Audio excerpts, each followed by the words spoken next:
Welcome into my studio. This is a pastel drawing that I did a little while ago. It's got a 2-hour video of this on my Patreon art channel for those that are interested in seeing how I drew the flowers. But on this video I'm really going to concentrate on that bee and show you exactly how I did it in pastel pencils.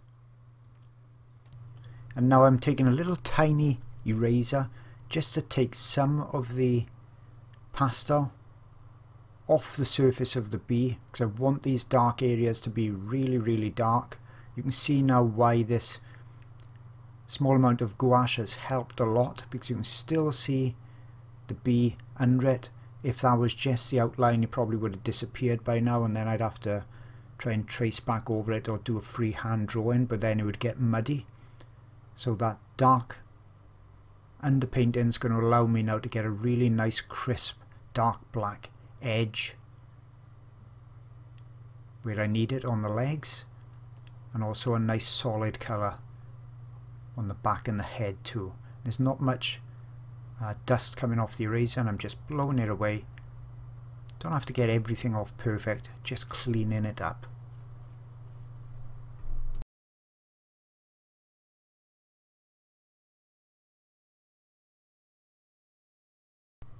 Now I'm going in roughly with the correct colours, starting with the darker tones, treating the texture on the bee just like I would as if it was fur. So obviously you've got these little lines going in different directions and making sure I'm following the reference, going in the correct direction for the bee. I want to get all this fluffiness just right. Just using one of the stumps just to blend that in, just so I can build upon it. It's nothing difficult at all about doing this bee. It's going to look realistic in the end. Got to remember how large you're actually seeing it on screen as well compared to how I'm drawing it. So you're probably seeing it much larger unless you're looking at it on your phone. You see how I'm going in that direction. I'm keeping the highlight. I'm not going to go over where I want this very bright highlight, but anywhere else I can pretty much layer lighter tones on, but where I want it super bright, that's where I'm going to not put any of this darker tone down. Blending in again.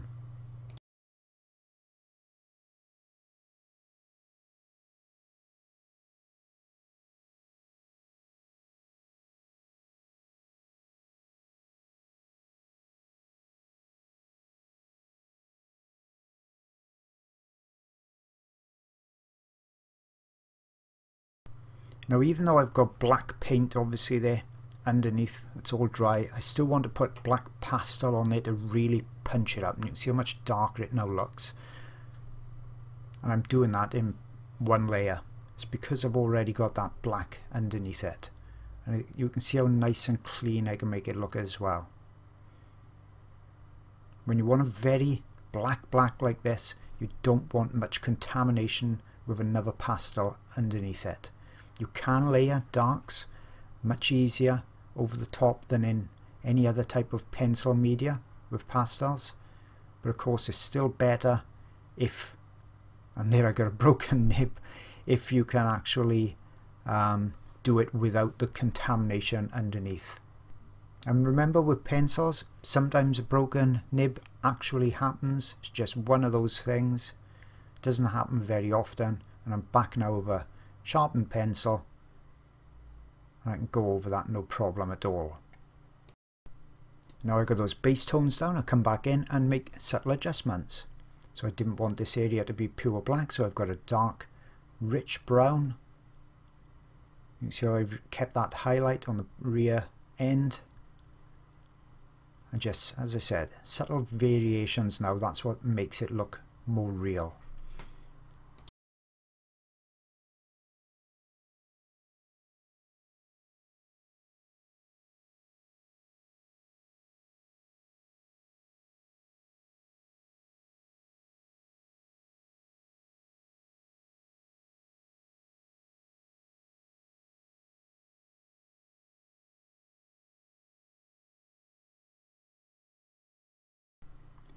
Then I'm just working my way up to the next section. Same type of thing. Being careful selecting what pencils I want now. You can see I'm using sharp pencils for this because it is small and I do want to keep some detailing in there. Checking my finger is clean. Wasn't. Rubbed it on a chamois leather as I've been doing all the way throughout the drawing. Leaving some of the marks harder.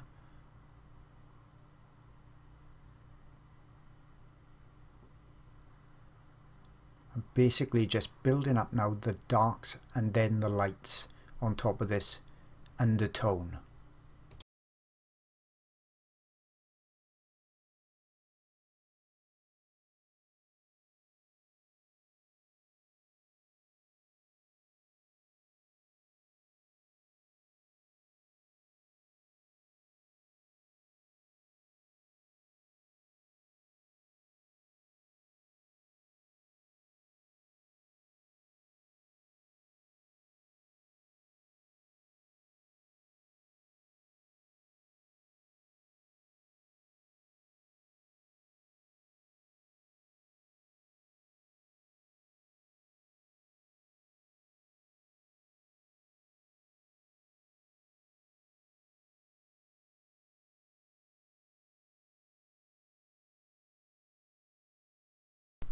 Now on this back section where the bee has collected all of the pollen, on the actual reference photo it's a much redder colour. I'd never seen that before. In the UK it's usually a bright yellow or orange, so the red didn't really sit well with me. So as the artist I can obviously change that, and I'm making mine not very vibrant but definitely nowhere near as red as the actual reference. So I've done that quite deliberately because I didn't want it distracting too much from the overall bee or the flowers.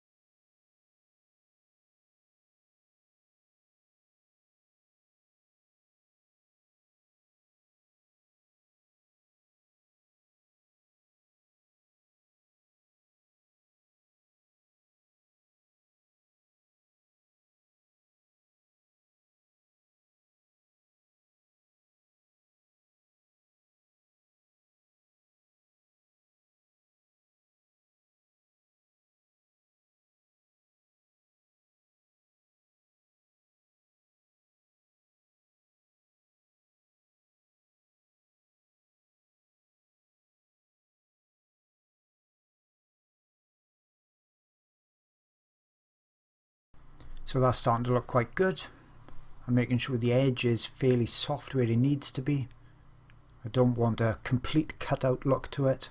I want to make sure that it looks three-dimensional, especially from a distance.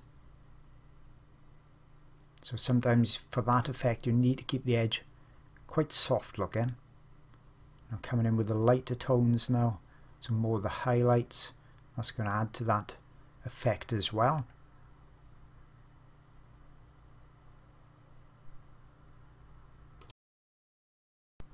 And just a few little strokes is all that's required to give that fluffy appearance or a little bit of detail. I don't have to overwork it too much.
Now adding that last bit of refinement to the colours, to the body.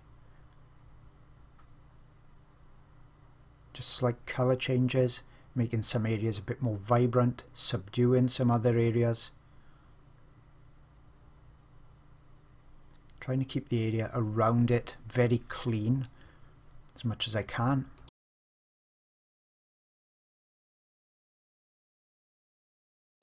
And rather than having the dark areas just complete black, putting very light touches of this dark grey in there, just to suggest where the light, the strong sunlight, is catching in these dark areas.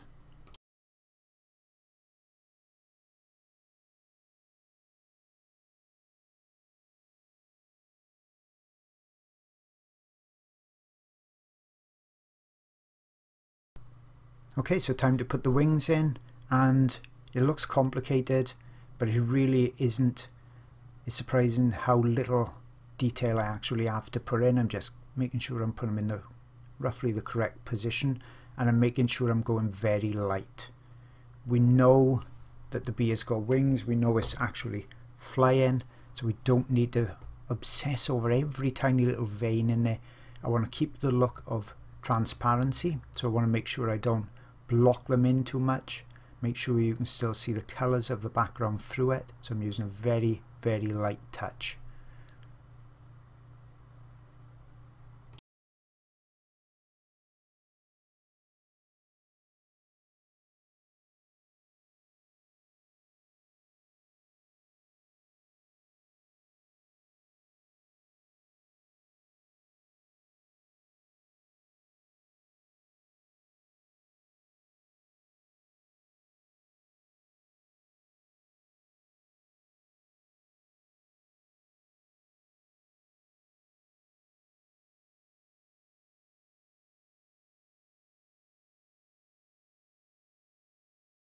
So you can see just a suggestion is really all that's required, and when viewed from a distance it's going to look like transparent wings.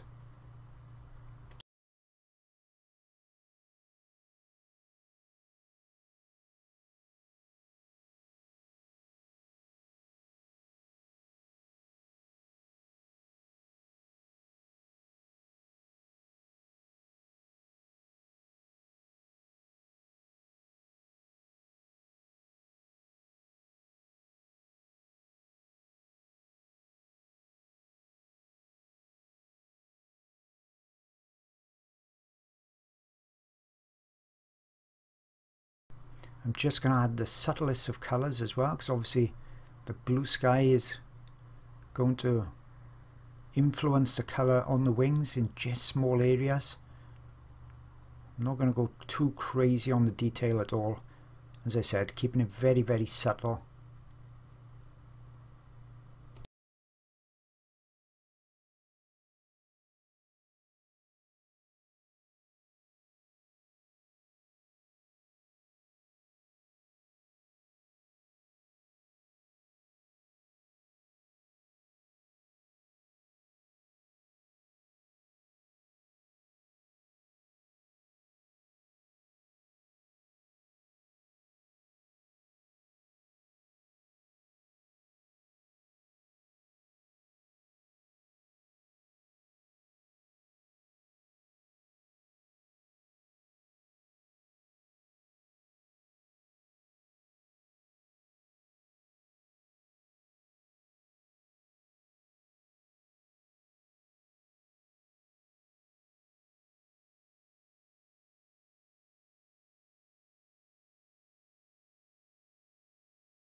Now I've got the main part of the wings in. I'm just going to push harder just to put the veins in. That's really catching the bright sunlight. And that's about all I will do for the wings themselves.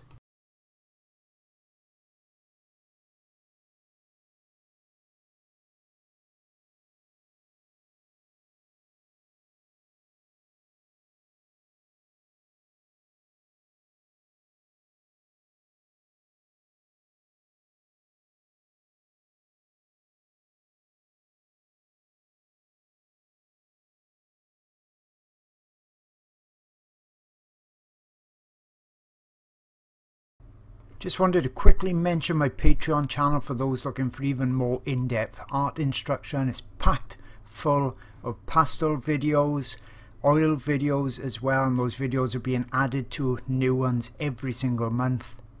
I have videos for the complete beginner that have never done pastels or oils before with just limited supplies, and I take you from the very first blocking in all the way through to the final detailed drawings and paintings.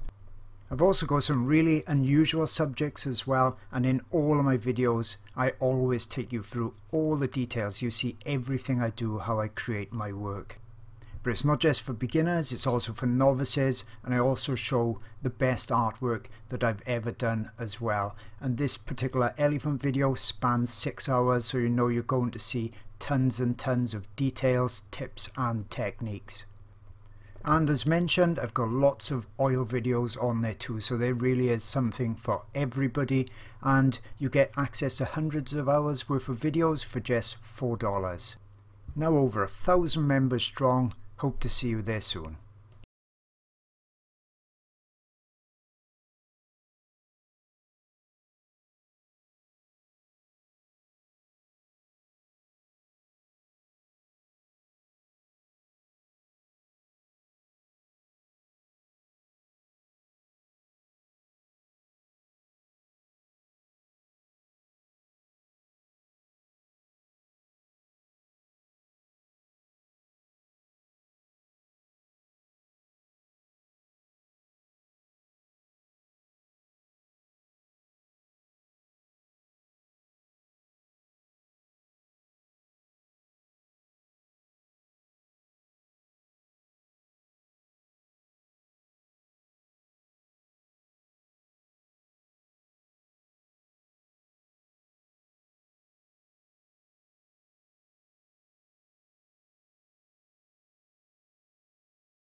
So I think those turned out quite good. Just going to now do the final details just here and there. Put those legs in.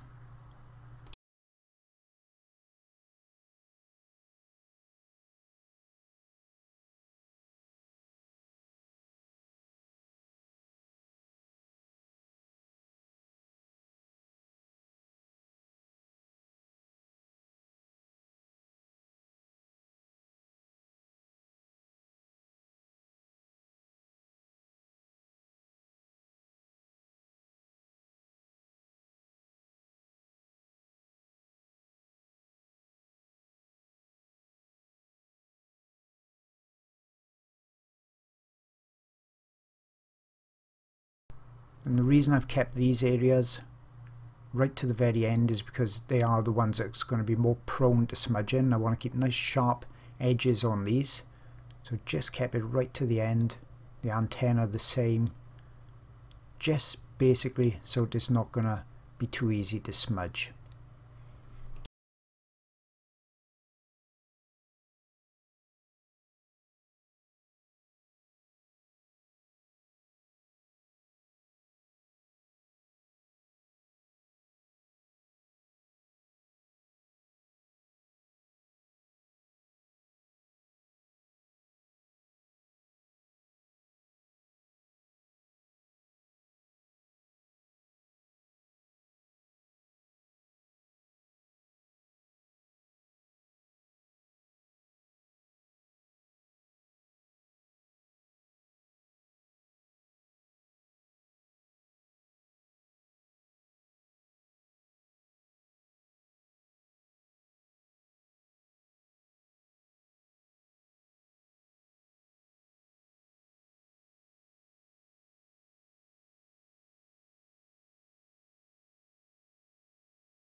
few indications now of the last of the details on the bee. Not sharpen my pencil too much at all because I don't want this to look like that cardboard cutout I keep referring to. They are quite a fuzzy appearance to them, and a larger nib on the pencil will easily allow me to do that.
The second antenna is not actually on the reference, but I think it looks better with the two. I've gone for a lighter colour, a lighter tone slightly, just so it looks like it's disappearing a bit into the background, creates a bit more depth. So I hope you've enjoyed that video, and as I mentioned, there's a full 2-hour version on my Patreon art channel. See you all again real soon.